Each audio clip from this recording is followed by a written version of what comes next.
നിങ്ങൾ എഴുതിയിരിക്കുന്നു 1+2+3 ഒന്ന് കണക്കൂട്ട് നോക്കി കാൽക്കുലേറ്റർ അല്ലെങ്കിൽ ഫോണിൽ നിങ്ങളുടെ പറയുന്ന ബഡ്ജറ്റ് രേഖയിൽ 1ഉം 2ഉം 3ഉം ചേർത്ത് പറഞ്ഞ കണക്ക് തെറ്റാണ്. ബഡ്ജറ്റ് സ്റ്റേറ്റ്മെന്റിൽ പോലും കൃത്യമായിട്ടുള്ള കണക്കെഴുതാത്ത ഒരു ഭരണസഭയ്ക്ക് എങ്ങനെയാണ് അടുത്ത 5 വർഷം ഈ നഗരസഭയിൽ കൊണ്ടുപോകാൻ കഴിയുന്നത്? ഇവിടെ ആളുകൾ കൊടുക്കുന്ന പാർക്കിംഗ് ഫീസ് അല്ലെങ്കിൽ മറ്റു കാര്യങ്ങൾക്കുള്ള ഫീസ്, ഒരു പേപ്പർ കൊടുക്കുന്ന ഫീസ് അടക്കമുള്ള ഫീസ് കൂട്ടിയാണ് പണം ഉണ്ടാക്കാൻ പോകുന്നത്. പഴയ തുഗ്ലക്കിയൻ പരിഷ്കാരത്തിന്റെ കോർപ്പറേഷൻ പോകുന്ന അവസ്ഥയിലാണ് കാണുന്നത്. നമസ്കാരം. തിരുവനന്തപുരം നഗരസഭയിൽ BJP ചുമതലയേറ്റതിന് ശേഷമുള്ള ആദ്യത്തെ ബഡ്ജറ്റ് അവതരണം ഇക്കഴിഞ്ഞ ദിവസമാണ് നടന്നത്. ഈ ബഡ്ജറ്റുമായി ബന്ധപ്പെട്ടുള്ള ചർച്ച ഇന്ന് നഗരസഭയിൽ നടക്കുകയാണ്. നമുക്ക് മനസ്സിലാക്കാൻ സാധിക്കുന്നത് എല്ലാ കൗൺസിലർമാർക്കും ഈ ഒരു ബഡ്ജറ്റ് അവതരണവുമായി ബന്ധപ്പെട്ടുള്ള അഭിപ്രായ പ്രകടനത്തിനുള്ള ഒരു അവസരം നിലവിലിപ്പോൾ നൽകിയിരിക്കുകയാണ്. ഈ ഒരു സാഹചര്യത്തിൽ നഗരസഭ കൗൺസിൽ യോഗത്തിൽ ഇപ്പോൾ കോൺഗ്രസിന്റെ നേതാവായ ശബരിനാഥൻ സംസാരിക്കുകയാണ്. പ്രകാരം 2+3 ആണ്.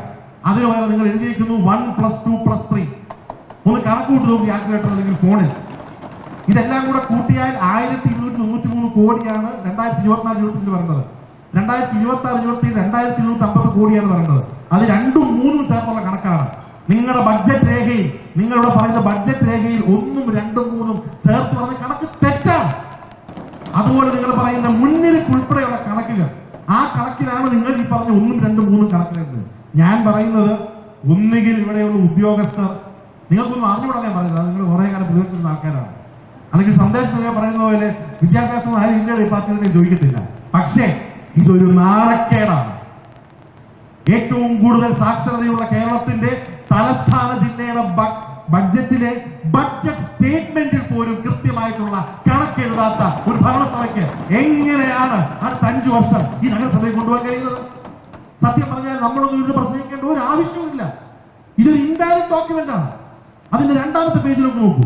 നിങ്ങൾ 2ാമത്തെ പേജിൽ item number 9 plan fund expenditure 25-26 24-25 നിങ്ങൾ പദ്ധതി ചെലവുകൾ 7-8 അത് ഉൾപ്പെടുത്തി എന്ന് പറയുന്നു. എന്നിട്ട് ഈ വർഷം മാത്രം നിങ്ങൾ പ്ലാൻ ഫണ്ട് എക്സ്പെൻഡിച്ചർ പദ്ധതി ചെലവിൽ 397 കോടി പറയുന്നു.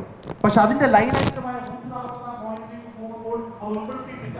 അപ്പോൾ ഈ പറയുന്ന 397 കോടി എന്ന് പറഞ്ഞാൽ ഈ വർഷത്തേക്ക് മാത്രം പറയുന്ന പ്ലാൻ ഫണ്ട് എക്സ്പെൻഡിച്ചറിന് യാതൊരു സാധ്യതയുമില്ല.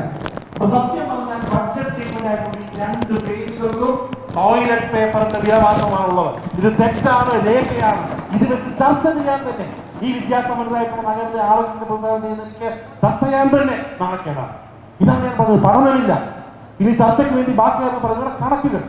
1200 കോടി രൂപ റവന്യൂ ഉള്ള ഈ കോർപ്പറേഷൻ നിങ്ങൾ 2500 കോടി റവന്യൂ എത്തിക്കുന്നു പറയുന്നു. ഞാൻ നോക്കി എങ്ങനെ റവന്യൂ എത്തിക്കുന്നത് എന്നുള്ളത്. ഇവിടെ ഫീസ് കൂട്ടിയിട്ടാണ്.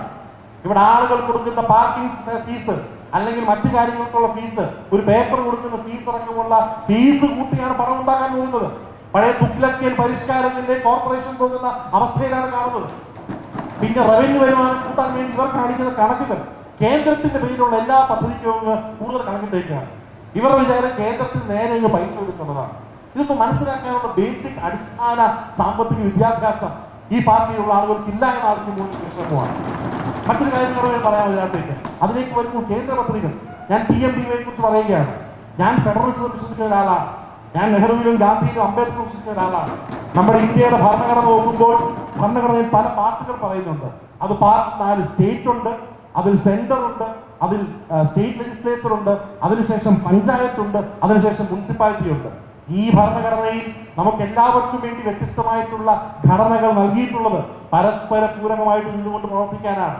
അല്ലാതെ കേരള സർക്കാർ ഫണ്ട് ഇല്ലാതാക്കുമ്പോൾ അതിന് വരെ നിങ്ങൾ ഫണ്ട് കൊണ്ടുവന്ന് ചെയ്യുന്നു പറയുന്നത് തെറ്റായിട്ടുള്ള രാഷ്ട്രീയമാണ്.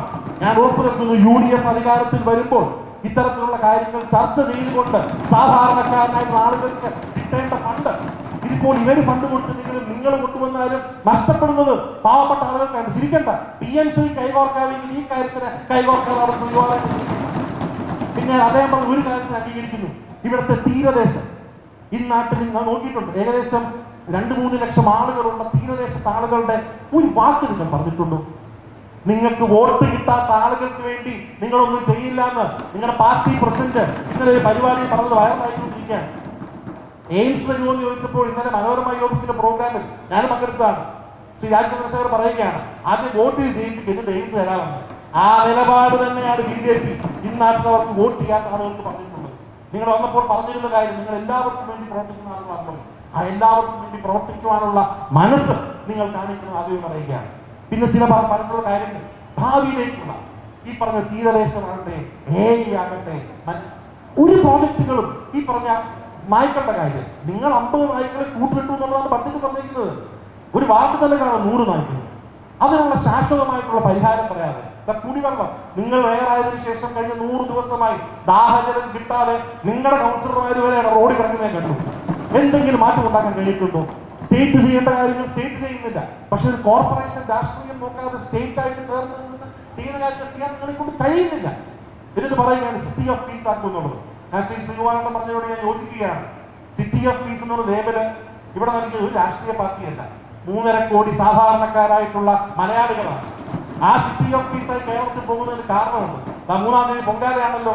പാളയം പള്ളിക്ക് മുമ്പിലും പാളയം മുസ്ലിം പള്ളിക്ക് മുമ്പിൽ ആളുകൾ പൊങ്കാലയിടുമ്പോൾ അവിടെയുള്ള ആളുകൾക്ക് ഒന്ന് കുടിവെള്ളം തരുന്നത്, ഭക്ഷണം തരുന്നത്, ഒരുമിച്ച് നിൽക്കുന്നത്, ഒരു പുതിയ വാഹനം വാങ്ങിക്കുകയാണെങ്കിൽ പഴവങ്ങാടി പോകുന്നതും ഭീമാപ്പള്ളി പോകുന്നതും വെട്ടുകാട് പോകുന്ന സാധാരണക്കാരന് തിരുവനന്തപുരംകാരനാണ് ഈ നഗരത്തെ സിറ്റി ഓഫ് പീസ് ആക്കി കാണിക്കുന്നത്. ആ സിറ്റി ഓഫ് പീസ് പ്രോജക്റ്റ് നിങ്ങൾ ബഡ്ജറ്റ് വെക്കുമ്പോൾ ഒരു അഭിപ്രായം മാത്രമേ എനിക്ക് വെക്കൂ.